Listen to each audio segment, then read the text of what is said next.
Not at all, to be honest. For one, I knew I had not done anything that they were alleging. So I was comfortable that the inquiry would eventually vindicate my position. And secondly, I was really thrilled by the support I received from the board. It was a simple, straightforward question that they asked me, had I done it? And the answer was pretty obvious, I had not done it. And once they accepted and they believed me immediately, I was very, very encouraged and satisfied by the support that they gave me. So I felt quite confident that in the end I would be vindicated. Haroon, let's go to a man that you know very familiar with, David Becker. In his interview with Neil Manthorpe, he spoke of a test fund and South Africa obviously being omitted from it. Do you feel comfortable by this decision by the so-called Big Three to omit South Africa, who has played such a key role in Test cricket so far? We were never satisfied by being omitted from that test fund, or in fact from either the Big Three or the test fund. So we weren't satisfied with that position. And it's why we rejected the initial proposals. And perhaps what many don't realize is that those original proposals were substantially revised to a point where we were satisfied that we could get enter into that revamped proposal and agree with it.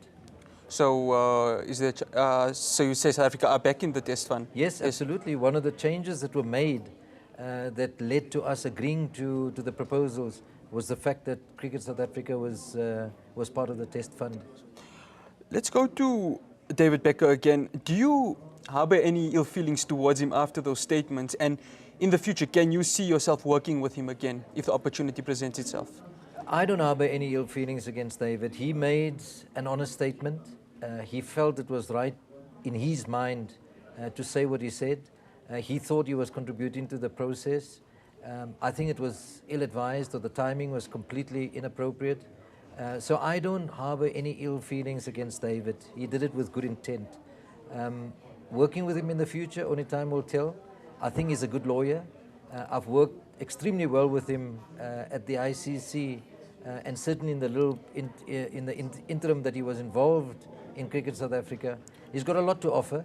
And let's hope that something works out in the future, both for him and for Cricket South Africa. Let's go to, obviously, the 8th of February, when obviously the ICC passed that proposal to give India, England and obviously Australia the powers. Do you believe it was the best decision that CSA backed it? I remember when obviously Chris Nanzani came out and backed that decision. Do you believe that Nanzani and obviously CSA itself, this was the wise decision from their part to back the Big Three? It was a practical route to follow. I think Chris Nanzani said nothing is perfect. So if that was the ideal scenario, and this was the original proposals that were put on the table, we were able to amend it to a point where we were close to what we would have found as perfect. But the world's not a perfect place. Yes, of course. So we got to a position where we thought it was acceptable, and we felt rather than being on the outside, we might as well get involved now and try and narrow that gap so that we can get to a perfect position. So would you say that the Pakistani President Zakir Ashraf's comments were maybe out of proportion when he said that he felt cheated by the CSA? I think it was maybe an emotive reaction. Yes. We had sat down the night before the ICC board meeting with both Sri Lanka and Pakistan, because there was this perception that the three of us were together. We were all deciding for ourselves what was in the best interest of both world cricket as well as for the member country itself. But we thought it was right to sit down with him because we didn't want to surprise him the next morning when we felt that there was a very, very good chance that Chris Nanzani would go along with the proposals. So we sat down with him in the foyer of that hotel in Singapore, and we explained to them that we were mandated, or rather Chris Nanzani was mandated by Cricket South Africa, that if it had got to a position where he was comfortable and that some of those changes that we were looking for had been made, then in all likelihood we would support the proposal. Let's obviously go to those three nations. Obviously we know that cricket is the game for the world. Do you trust the Big Three to make decisions that will not only favor the Big 8 nations, so we can say, but also the lesser nations? Well, let's put it this way. All of the proposals in the future that come out of the Big Three will have to come to the full board for approval. Yes. And that was the fundamental that we wanted. So in other words, the EXCO that has been formed, or the Finance Committee, are committees that will do a lot of detailed work. Of course, they will be influential, but any proposals that they make will have to be accepted by the full board. And the full board encompasses all 10 full member nations, plus 3 representatives of the associate and affiliate countries. So in effect, it's still the board of ICC, just like in the past, that will have the power to make decisions.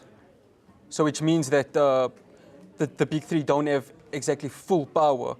Well, they do have full power, but which means but at the end of the day, they still have to consult like you say, the other 7 nations. They will have to get approval by the full board.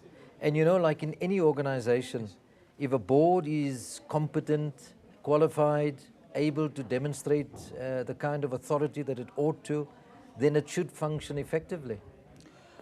Haroon, let's go to a man that you're familiar with, Mr. Srinivasan. If he had to offer some sort of peace treaty, would you accept it and build new relations with India for the future? Or do you still feel a sense of violation because of the past at your current post and obviously with the ICC? I said it at the beginning when I got appointed into the ICC. The organization is much bigger than me. And equally, the BCCI is bigger than Mr. Srinivasan. World cricket is bigger than all of us. I agree, definitely. So whatever it takes, or whatever is needed to make sure that both organizations enjoy a very healthy relationship would interest me in making amends, making peace. If I need to apologize for a wrong that I had done, I'm very happy to apologize. I think the game is bigger than any one of us. And if Mr. Srinivasan was to extend a hand of friendship, I would be the first to enter the door. Staying obviously with the BCCI, but on a different topic, the IPL. There was something obviously that South Africa hosted back in 2009. Do you think that they made a more sensible decision, as you said, to move it across the seas into the UAE? Or is there a sense of regret? Not at all. I think we have to accept that the IPL belongs to the BCCI. It's a domestic league of theirs, albeit on a very big scale. It would have been a real privilege for us to have hosted it in South Africa. We would have embraced it. We would have really looked after them like any visitor to the country. But in their wisdom, they decided that the most sensible option, and I might say I tend to agree with it, that the most sensible option for them is to have it across in the UAE. It's a small part of the tournament. From my understanding, it is 16 matches. Their home ministry has allowed them to play back in India from the 1st of May. So the bulk of the tournament will be in India. And it makes perfect sense. So I don't think we might be disappointed, we would have loved to have hosted it. Of course, definitely. But it's not our right. It would have been a privilege, and we would have laid out the carpet to look after them, but it was not to be. Obviously, if we look at that IPL, we looked in 2009, commercially it was such a massive success. Anytime in the future, if, Mr. Srinivasan and you mend those relationships of having it in the future, it doesn't have to be obviously the year of Indian elections. Even prior to that or after that, would you consider something like that? Well, let me just make one small correction. There's no broken relationship between Cricket South Africa and the BCCI. There's a very healthy communication line that goes on. I apologize. Often I think people make out that we don't speak to one another and so on. So, and then to turn to the future, if ever there's an opportunity for any country for that matter, we are all cricket-loving people. We're global citizens. We share our resources. We share our expertise. And if something were to happen for any reason in any country and South Africa needs to play host, our doors will be open. Haroon, I'm going to shift now to our shores, transformation. In the 20 years that we've obviously become a democracy, how would you sum up transformation in terms of cricket and how it's affected our game locally? Well, perhaps the best reference point would be the Minister of Sport, his own satisfaction at the progress that we've made. And I take comfort in that. I don't think we've done as well as we could have. There's always room for improvement. But I think the Minister has on more than one occasion acknowledged the progress that we've made. From where we came from to where we currently are, there's something to celebrate about. If you look at the current under-19 team that has just won the World Cup, it's a very representative team.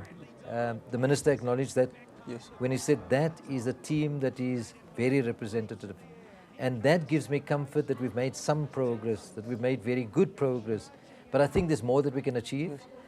So back in August last year, we had a transformation in Durban. We analyzed where we had got to. We sort of set new goals where we want to get to, and we're in the process now of implementing those goals. Haroon, I'm going to move back to obviously the future tour programs. There have been talks of a 4-test series against Australia and possibly a 5-test against England. Another question I want to throw back to you. Back in the 90s, and I'm sure you were familiar with it, we had triangular series and quadrangular series. How close are CSA to making at least one of those happen? Triangular, in fact, we've spoken to with some of our member countries across in the ICC. So that is a reality. I must hasten to add that they're not very popular. And simply because when the home team is playing, there's a lot of support. Supporters, of course, yes. Right? But when the two visiting teams are competing, it's very difficult to fill a stadium. But notwithstanding, we are exploring that. The second challenge is the cluttering of the calendar. To find space in the calendar where two other countries are available is not so easy. Yes. And there's always demands on space in the calendar. So it's very difficult to get triangulars successfully together. But we're not close to the idea. We are exploring those possibilities. Your question on the 4-test series, it's real. We've had very, very constructive discussions with Australia in particular. We've agreed in principle that we will do it. In fact, I think it was yesterday I received a confirmation email from my counterpart in Australia, James Sutherland, where he's agreed and his board has approved some of the principles we've been talking about. So now it's for our logistical people to go and work out the detail. Where will this be hosted?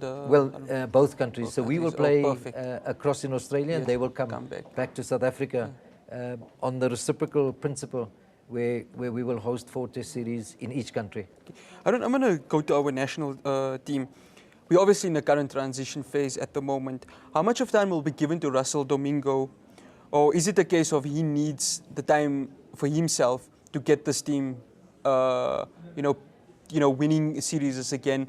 Because we are obviously the world's #1 test side, there's that added pressure of, winning every series and obviously being at the peak of your powers. Well, if you look at it, and including this current Australian tour that just ended, Russell hasn't done a bad job. Yes. And nor has that playing 11 or the squad of 15. They've done a fantastic job. It's going to be testing this year because we go to Sri Lanka. Yes. That's not an easy place to tour and win. We're leading up to the World Cup. So if you're talking Russell in particular, we're fully behind him. I've had several conversations with him. I think he's a sensible person. He's level-headed. He works very hard. He's got the respect of the players. So we will support him. His contract goes through to the World Cup. I don't want to make any predictions. Let's see how the balance of this year goes. And I will engage with him about extending it for him if he so wishes to. If we need to see how the performances go. As long as the respect is there between him and the players, there's no reason for us not to extend his contract. Obviously with the current T20 World Cup, obviously when we start against Sri Lanka, what are the expectations? Because I think there's a sense that the public finally want that elusive ICC trophy on a senior level. We saw the under-19s doing that. How close are we? Do you believe that this current team can do it? I think there's a number of reasons why the wheel has to turn. Yes. And at some stage, that little bit of luck that we need must fall our way. Having said that, you can't win global events unless you perform in the big moments. There comes that one over in a competition. There comes that one batsman who needs to stand up in the day that has to perform. And unless that is done, we won't come back with a trophy. So I'm confident that we've got a good team. I think it's helpful that the expectations have been lowered, that we know we're in a building phase, that we've got talent, but we haven't got a high expectation from the public that, we'll just go there and walk over everybody. The other teams in the competition we have to respect. There's some fantastic cricketers in the world today. So we're going to have to be at the best of our game if we want to come back successful.